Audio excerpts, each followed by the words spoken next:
Okay, so I wish I could sit here today and talk about literally anything else. I wish we lived in a country where believing survivors wasn't so controversial, where we didn't have to pry the truth out of institutions like a raccoon going through drywall, and where the bare minimum, the president of the United States wasn't surrounded by a circle of men who enabled a convicted sex offender. But here we are, because today the U.S. House of Representatives voted 427 to 1 to force the Department of Justice, Pam Bondi's DOJ, to release the Epstein files. 427 to 1. That number alone tells the story. For years, we've been told this is a distraction, it's a conspiracy, and it's just a circus. Yet, when it finally came down to it, everyone voted yes. Democrats, Republicans, MAGA, progressives, everyone, except for one. And before we get to him, let's level set. What actually happened today and the vote and what it means. Survivors were in the gallery. Reporters were lined up outside. Advocates stood up on the steps of Capitol Hill, calling out decades of institutional betrayal. When the vote closed, applause erupted. And for the first time since Epstein's first documented crimes in the early 2000s, the US government said, release the files, release the emails, release the records, release the network. We want the truth. And the Senate also just voted today to send it straight to the president's desk. Let's take a look at the clip. On this vote, the yeas are 427, the nays are 1.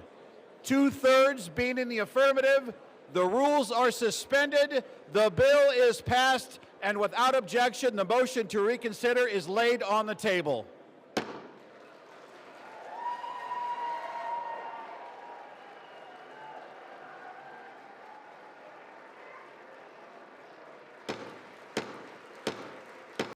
This is historic, but let's talk about that one vote because that one vote matters. The only disgraceful member of Congress to oppose transparency was Rep. Clay Higgins, a Republican from Louisiana.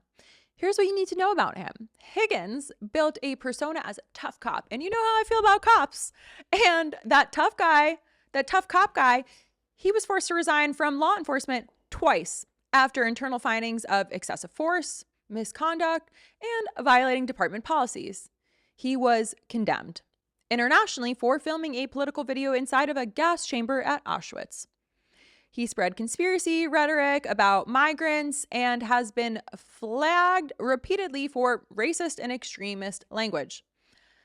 During the past year, he amplified false claims about federal agents staging violence at protests.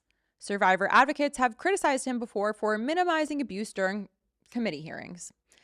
Yeah, so overall, a standout guy for Team MAGA. And today, out of 428 voting members in the House, he was the only one who didn't want to release the Epstein files. His statement claimed he voted no to protect innocent people. But the bill already protects minors, victims, in ongoing investigations through explicit redactions. So what innocent people is he talking about? Because when 420 people, including Marjorie Taylor Greene and AOC, are voting aligned and together, and you're the only one voting no, the question isn't, what are you hiding? It's like, what are you trying to keep buried, big guy? And then there's Rep. Thomas Massie, who said today, and he said it out loud, on this bill. He says that it was poorly drafted, does not protect the victims as well. What do you say to him? Well, he's trying to say that rich and powerful men who were on the plane to Epstein Island are now victims, that they would be victims because their names would get disclosed. Like, look at his PowerPoint presentation today. He's creating a new category of victims. So I think that's how a Christian man can stand up there and say a lie like that, is he's got something in the back of his head that makes it okay. But if he had real concerns, he could have introduced his own legislation. Look, to say the rich, powerful men who flew to Epstein Island are the victims now. For context, Massie is a libertarian-leaning Republican, often aligned with the far right. He breaks with party leadership regularly, though, and he's not a liberal and he's not a moderate. So he's also not this like hashtag resistance type of guy. So what he said today matters because he accused Speaker Mike Johnson, MAGA Mike, of running cover for powerful men, which is, I guess, somewhat of a slight. Massie said the only way a Christian man can stand up there and sell a lie is that if he's already decided in his head that protecting them is okay. Sounds like an accusation of MAGA Mike and a cover-up inside Congress, if you ask me. Massie essentially said, stop protecting the powerful, release the damn files. And that is exactly what the vote did. And on a less toxic note, we also need to talk about this moment from Yasmin Ansari, the youngest woman in Congress. She's become one of the clearest voices on this issue, often communicating through short-form videos online and meme moments, which reach younger audiences who don't trust the political messaging traditionally.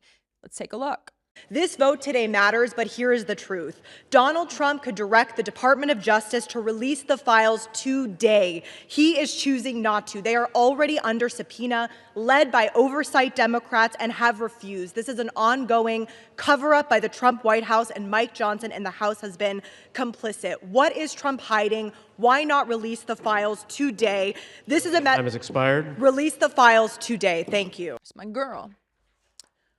Her point was simple. This should not have taken this long. Survivors deserve transparency a long time ago, and she's right. From here, the bill moved on to the Senate, and the Senate immediately approved a House-passed bill that would require the Justice Department to release the files. Release the files related to a convicted sex offender in Trump's bestie. Effectively, now it's going to be sent to the president's desk. And as soon as it's formally transmitted from the House to the Senate, we're on. So now onward it goes, over to Trump's desk. And while he could order the release immediately, he probably won't. Some members, including Massie, warned that the DOJ could still delay the release by claiming the files are tied to an ongoing investigation or ongoing investigations.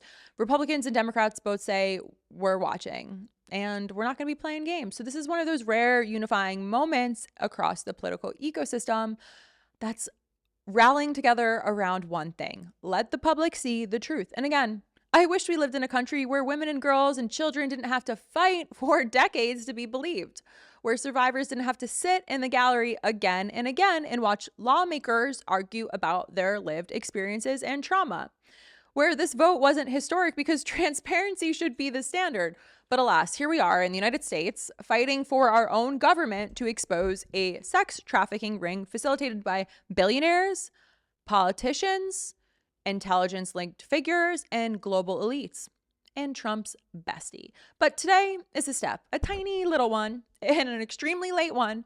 But the fact that it was a 427-1 vote in the House, I'll take it. That tells you something. Because when every piece of the U.S. government, even the outskirts ones that hate each other, suddenly unite, it means that the truth is too big to hide anymore. If you've enjoyed this video or it's expanded your perspective, give it a share, subscribe. I will continue to throw the ball for Willa only if you subscribe. Otherwise, no ball and no fun and no Epstein files.